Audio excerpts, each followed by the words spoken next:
The 10th chapter. Avoiding idle talk. Shun the gossip of men as much as possible, for discussion of worldly affairs, even though sincere, is a great distraction, inasmuch as we are quickly ensnared and captivated by vanity. Many a time I wish that I had held my peace and had not associated with men. Why indeed do we converse and gossip among ourselves when we so seldom part without a troubled conscience? We do so because we seek comfort from one another's conversation and wish to ease the mind wearied by diverse thoughts. Hence we talk and think quite fondly of things we like very much or of things we dislike intensely. But sad to say, we often talk vainly and to no purpose, for this external pleasure effectively bars inward and divine consolation. Therefore, we must watch and pray lest time pass idly. When the right and opportune moment comes for speaking, say something that will edify. Bad habits and indifference to spiritual progress do much to remove the guard from the tongue. Devout conversation on spiritual matters, on the contrary, is a great aid to spiritual progress, especially when persons of the same mind and spirit associate together in God. The 11th chapter. Acquiring peace and zeal for perfection. We should enjoy much peace if we did not concern ourselves with what others say and do, for these are no concern of ours. How can a man who meddles in affairs not his own, who seeks strange distractions, and who is little or seldom inwardly recollected, live long in peace? Blessed are the simple of heart, for they shall enjoy peace in abundance. Why were some of the saints so perfect and so given to contemplation?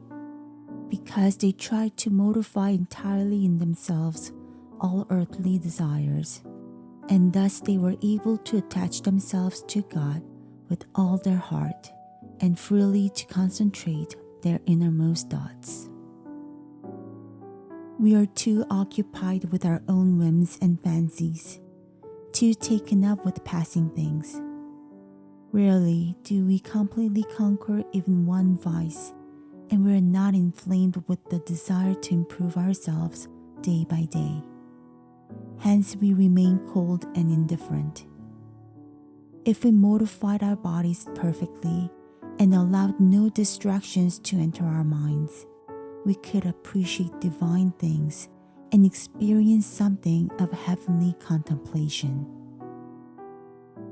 The greatest obstacle indeed, the only obstacle, is that we are not free from passions and lusts, that we do not try to follow the perfect way of the saints. Thus, when we encounter some slight difficulty, we're too easily dejected and turn to human consolations. If we tried, however, to stand as brave men in battle, the help of the Lord from heaven will surely sustain us.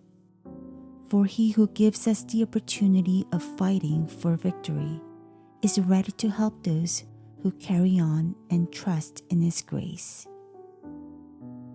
If we let our progress in religious life depend on the observance of its externals alone, our devotion will quickly come to an end. Let us then lay the axe to the root, that we may be freed from our passions and thus have peace of mind.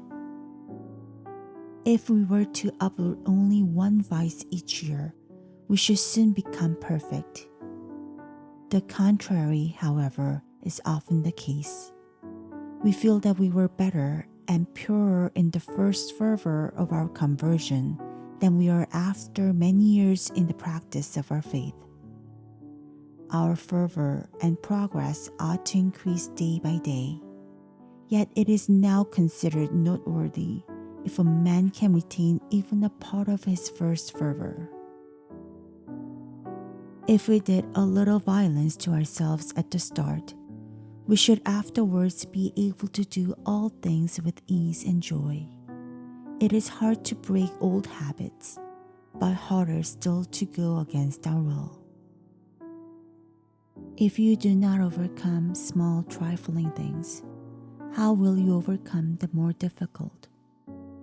Resist temptations in the beginning, and unlearn the evil habit, lest perhaps, little by little, it lead to a more evil one.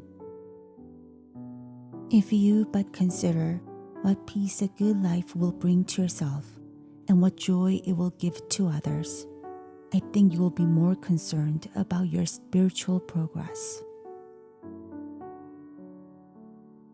The 12th chapter, the value of adversity. It is good for us to have trials and troubles at times, for they often remind us that we are on probation and ought not to hope in any worldly thing.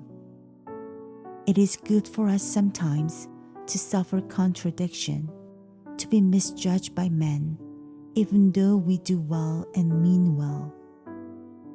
These things help us to be humble and shield us from vainglory. When to all outward appearances men give us no credit, when they do not think well of us, then we are more inclined to seek God, who sees our hearts. Therefore, a man ought to root himself so firmly in God that he will not need the consolations of men. When a man of good will is afflicted, tempted, and tormented by evil thoughts, he realizes clearly that his greatest need is God, without whom he can do no good.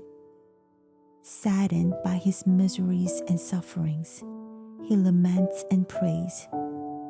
He wearies of living longer and wishes for death, that he might be dissolved and be with Christ.